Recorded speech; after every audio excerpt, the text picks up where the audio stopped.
Hi, I'm Pastor Denise David from Change Ministries. Years ago, Jesus told me my gifts will get stronger and I will be able to see demons. And I'm like, I don't want to see that, But it takes time for the things that Jesus said to manifest. It takes years. This was years when he said that. So I started my fast again, fasting the first 3 days of the month. I started in July. Okay, so yesterday was the beginning of my fast for September. I start at 6 p.m. to 6 a.m. and I get up at 1 a.m. and I start to pray.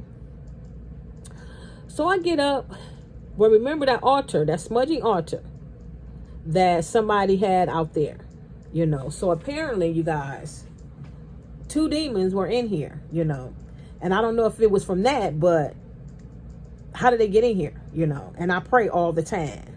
So, anyway, so I was praying in tongues, you guys, and I walk this way, then I'm walking back this way, and I see a smoke come out the floor. And I got scared.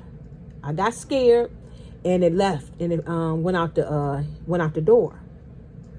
And so I knew it was a spirit of fear, because that's what came over me, was that fear when I seen it, So I continued to speak in tongues and stuff.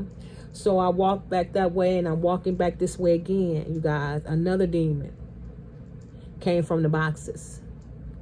Okay, smoke. Okay, and then you see a smoky figure, like a smoky presence, and then it's, like they're leaving, Oh my God. But they're leaving, So that's the purpose of us having to fast and having to pray in these tongues, okay? To get these demons, okay? To move out of our lives, okay? When we speak in tongues is evident of the Holy Spirit, that power is working in your life, okay?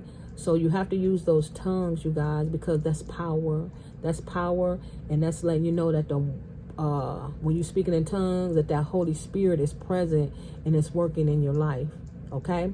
So that's it. Be blessed. Be safe. Peace.